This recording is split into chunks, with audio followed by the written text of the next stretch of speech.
não era filho, ele apenas assumiu esse papel, o que é uma mentira absurda, porque Cristo é o Filho de Deus, sempre foi o Filho de Deus, sempre será o Filho de Deus, e ele, então, né, de forma submissa, e também sendo a expressão exata do ser de Deus, sendo a expressão exata do pensamento de Deus, ele participa da criação, como nós vemos em Provérbios. Quando ele traçava as linhas, eu era o seu aluno e me regozijava, etc, etc, etc. Né? Bom, uma vez entendido isso, vamos para o capítulo 5 agora, que é o grande escopo nosso dessa porta aberta. Porque a grande pergunta é, o que essa porta aberta oferece? Por que essa porta aberta foi aberta? Qual o objetivo dela? E será que cai dinheiro dessa porta? É isso que Deus oferece ao seu povo? Vamos ver. Capítulo 5, versículo 1. Vi na destra do que estava sentado sobre o trono um livro escrito por dentro e por fora selado com 7 selos. Então, em primeiro lugar, Deus não erra na sua informação. Cada palavrinha é importante. Por que que diz que está na destra, ou seja, na mão direita do que está sentado? Por que não está na mão esquerda? A mão direita é a mão do favor. Está na mão direita de Deus, porque Deus está oferecendo ela a alguém. Se estivesse na mão esquerda, não estaria sendo oferecida. Lembre-se, bodes à esquerda, ovelhas à direita. Urim e Tumim. Urim e Tumim eram as pedras que ficavam no peitoral do sacerdote, e o que acontecia? O sacerdote ia e perguntava a Deus se deveria ir para a batalha. Quando a luz brilhasse no Urim, que era a pedra do lado direito, eles poderiam ir. Se a luz brilhasse na pedra esquerda, no Tumim, não era para ir, porque eles iam perder. Ou seja, eles não estariam sob o favor de Deus. Havia pecado no acampamento, por exemplo, e naquele momento eles estavam sobre a misericórdia de Deus e não sob o favor. Então eles não podiam ir para a guerra porque eles perderiam. Eles teriam que ver onde estava o problema para daí voltar ao favor de Deus. Bom, isso mostra que a direita é a mão do favor. Então há um livro, diz, né? Há um livro na mão direita sendo oferecido, e esse livro está escrito por dentro e por fora selado com 7 selos, embora a vírgula esteja no lugar errado. Não tem sentido um livro escrito por dentro e por fora e você selar. Imagine o rei escrever, na época os livros eram rolos, o rei escrevia, enrolava e selava com o seu selo e com o seu carimbo, com o seu sinete. Ora, se tivesse escrito do lado de fora, a pessoa poderia ler. Então, esse livro está escrito por dentro e por fora selado com 7 selos. Então, esse livro, a primeira pergunta, por que está dizendo que é escrito por dentro e selado com 7 selos? Primeiro, 7 é o número da plenitude de Deus. Esse livro é o livro que vai mostrar a plenitude dos tempos, o fim do tempo do fim. Mas não é só isso. Nós temos como saber que livro é esse? Vamos ver. Veja, vamos para o livro de Daniel, no capítulo 12, Daniel, capítulo 12, e vamos ver que livro é esse. Tá? Capítulo 12, versículo 4, diz, e tu, Daniel, fecha essas palavras, olha o livro fechado lá, e sela este livro até ao fim do tempo. Veja, livro fechado, livro de Daniel, livro selado, livro de Daniel, até o fim do tempo. Veja que você vai encontrar exatamente o que acabamos de falar. Deus está com o livro e vai mostrar o tempo. Lembre-se que sobe aqui, vou te mostrar as coisas que brevemente devem acontecer. E a plenitude com o número 7, né? Muitos correrão de um tempo, muitos correrão de uma parte para outra, a ciência se multiplicará, etc, etc, etc. Veja que o versículo 6, inclusive, dá a tônica também, ó. E ele disse ao homem vestido de linho. Veja que aqui Daniel já está vestido, o anjo que aparece ali já está vestido de linho, e Cristo está vestido de linho, assim como aqueles que estavam lá no Santíssimo estavam vestidos de linho. Nada é por acaso, Alexandre. Cada informação é importante. Ele está vestido de linho aqui, e não vestido com vestes talares, como estava lá no capítulo 1 de Apocalipse. Por quê? Porque aqui nós já entramos, Daniel 12 é o último capítulo do livro de Daniel, é o fim do tempo do fim. E por isso ele se apresenta já aqui como sumo sacerdote, não mais como sacerdote apenas, e vestido de linho, né? Voltamos para o livro de Apocalipse, perdão, vamos para o livro de Mateus, no capítulo 24, e nós vamos ver se isso é Jesus agora, no livro de Mateus, tá? Capítulo 24, repito, veja o que encontramos aqui, ó. Capítulo 24, versículo 1. Diz assim, ó: quando Jesus ia saindo do templo, aproximaram-se dele os seus discípulos para lhe mostrar a estrutura do templo. Jesus, porém, lhes disse: não vedes tudo isso? Em verdade vos digo que não ficará aqui pedra sobre pedra que não seja derribada. E agora, atenção. Estando assentado no Monte das Oliveiras, chegaram-se a ele os seus discípulos em particular, dizendo, olha aqui, dize-nos quando serão essas coisas e que sinal haverá da tua vinda e do fim do mundo. Note que a pergunta é, sinal, tua vinda, fim do mundo. Sinal, tua vinda, fim do mundo. Não se pode errar. Especificamente sinal, não são sinais. Eles não perguntaram que sinais. Jesus começa dando sinais para que eles possam entender o grande sinal. Então, olha, ninguém vos engane, verão muitos em meu nome, né, falsos cristos, pestes, terremotos, etc., falsos profetas, e ele vai dando vários sinais. Mas é no versículo 15 que ele responde à pergunta de forma direta. Versículo 15. Quando? Veja que a pergunta deles foi, quando serão, Senhor? Ele começa com o quando da pergunta. Jesus é perfeito no que fala. Ele não ouviu mal. Ele não deu os sinais por acaso. Ele deu os sinais respeitando o próprio princípio do Apocalipse. As coisas que aconteceram, que acontecem e que vão acontecer, para que eles agora pudessem entender o grande sinal.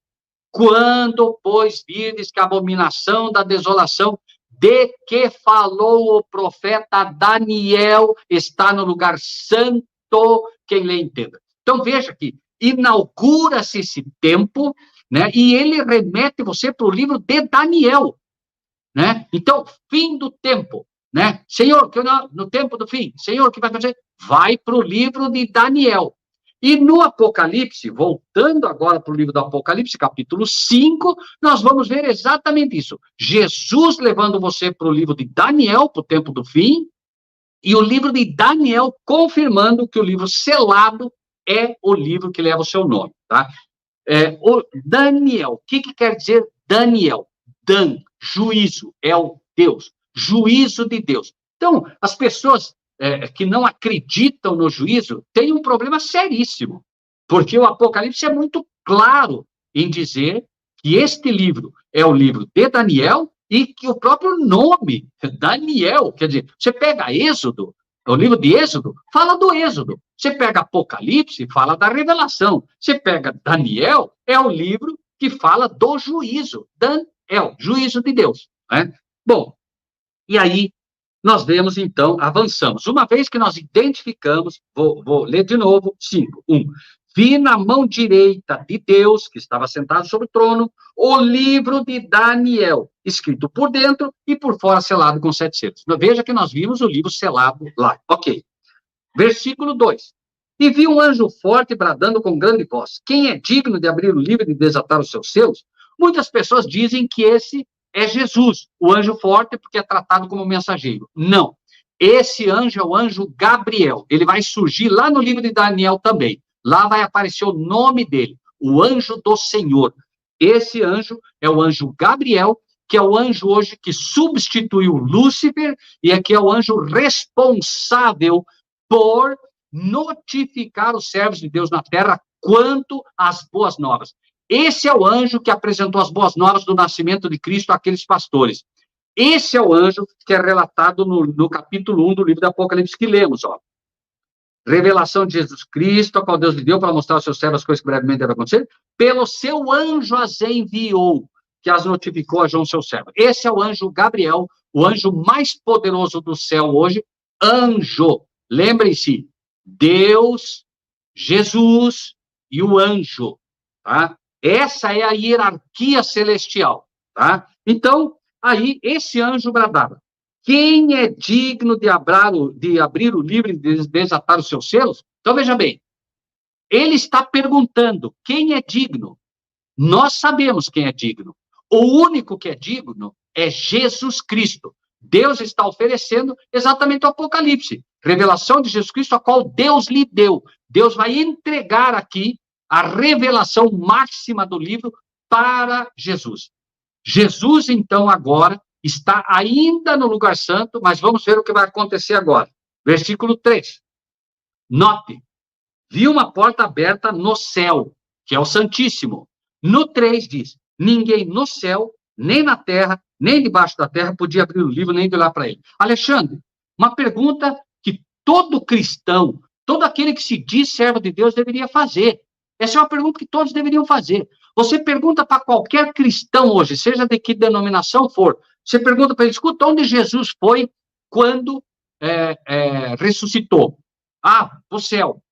Como é que o anjo aqui diz que ninguém no céu, nem na terra, nem debaixo da terra, podia abrir o livro nem olhar para ele? Ora, se ele foi para o céu, por que ele não está ali?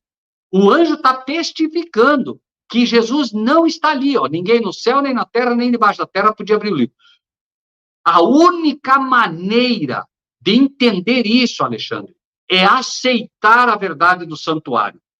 É o santuário que responde essa questão aparentemente indecifrável. Entende? Por quê? Ora, se ele não está no céu, então a pessoa diz, não, é porque ele está na terra. Não, nem na terra. Ah, não, é porque foi o momento exato em que ele estava debaixo da terra, quando ele morreu. Não, nem debaixo da terra. Não há opção vaga. A inspiração de Deus quer fazer você parar para pensar. Peraí, mas então onde é que está Jesus? Jesus está num local específico de uma região celestial, mas não exatamente o céu, que é o céu dos céus, ou o Santíssimo, porque ele está no local santo ainda. Mas ele vai entrar. Veja, então diz, 4. Eu chorava muito, porque ninguém fora achado digno de abrir o livro, nem de ler, nem de olhar para ele. Alexandre, será que João está dizendo que Jesus não é digno de abrir o livro? O que o irmão acha? O que o irmão pensa? Será? Porque ele está dizendo, ó, ninguém foi achado digno, ninguém.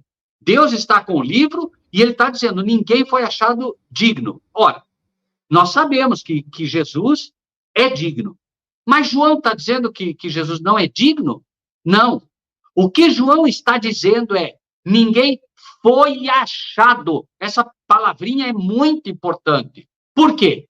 Se eu digo agora, ora, o Alexandre é a pessoa que cria os links para os estudos do canal Análise Teológica, mas ele não foi achado. O que eu estou dizendo? Eu estou dizendo que o Alexandre não sabe fazer, que ele não é digno de fazer, ou estou dizendo que eu não achei ele? O que está sendo dito é exatamente isso. No local, até aqui, ninguém foi achado porque Jesus não está ali, ok? É isso que ele está dizendo. Ó. Ninguém foi achado no céu, onde Deus está, onde estão os anciãos nesse momento. Ninguém foi achado digno de abrir o livro, nem de ler, nem de olhar para ele. Agora, veja. 5. Disse-me um dos anciãos, não chore, eis aqui. Agora ele vem, veja, eis aqui o leão da tribo de Judá, a raiz de Davi, que venceu para abrir o livro e desatar os seus selos. Por que ninguém foi achado digno de abrir o livro? Ninguém foi achado digno de abrir o livro porque ninguém venceu Satanás como Cristo venceu. Alguém diria, mas e Deus? Deus não batalhou com Satanás. Teria sido, imagine, Deus batalhando com Satanás seria, não, nem se pode usar esse termo, mas para que se entenda, se Deus entrasse na batalha, seria uma carnificina, seria uma covardia, porque, obviamente, né, a Bíblia diz claramente que foi Miguel quem batalhou, e Miguel é aquele que é como Deus. Aquele que é como Deus é Jesus. Jesus disse, quem vê a mim vê o Pai. Né? É outra confusão que se faz. Não, Miguel é outro anjo, é outro... Em nenhum lugar na Bíblia diz que Miguel é um anjo. Diz que Miguel é arcanjo, né? Singular, inclusive, não é plural. Líder dos anjos. Jesus é o líder dos anjos. Por isso ele é chamado de Miguel. Quando em batalha, Miguel. Por isso nós vamos ver no livro de Daniel também, né? Miguel. Naquele tempo se levantará Miguel, que se levanta a favor dos filhos do teu povo. Esse é Jesus Cristo, agora empunhando, né, a espada. Essa espada, obviamente, ela é simbólica também, agora com a Bíblia, né? E ele se levanta para defender o seu povo agora, dando luz ao seu povo, né? Então, agora diz, 5. Disse-me um dos anciãos, não chores, eis aqui o leão da tribo de Judá, a raiz de Davi, que venceu para abrir o livro e desatar os seus selos. E agora, olha só, olhei, e eis que estava no meio do trono e dos 4 animais um cordeiro. Por que ele vê um cordeiro? Por que ele não viu Jesus e disse Jesus? Por que ele não... Por que é apresentado como um cordeiro para ele? Porque, repetimos, é a linguagem do santuário. Quando você fala em cordeiro, para onde a tua mente tem que ir? Lá para o santuário. Onde é que morriam os cordeiros? No santuário. Você entrava com o cordeirinho, ele era sacrificado no altar e ali morria Cristo, simbolizado pelo cordeiro. Então, a linguagem, para que você possa entender, é: filho, vai para o santuário e lá você vai entender isso, porque senão você não entende. Se você não entende o santuário terrestre, você não vai entender o santuário celestial. Lembre-se, Moisés, constrói-me um santuário, figura do que há no céu. Lá foi dado para Moisés a visão do santuário para ele poder construir conforme o que havia no céu. E agora é mostrado o verdadeiro santuário, onde Cristo agora se apresenta como cordeiro. Por quê? Simbologia do santuário, certo? E aí diz aquilo que falamos antes, e tinha 7 pontas e 7 olhos. Jesus tem 7 olhos? Não. Jesus tem 7 chifres? Não. Está mostrando Cristo numa simbologia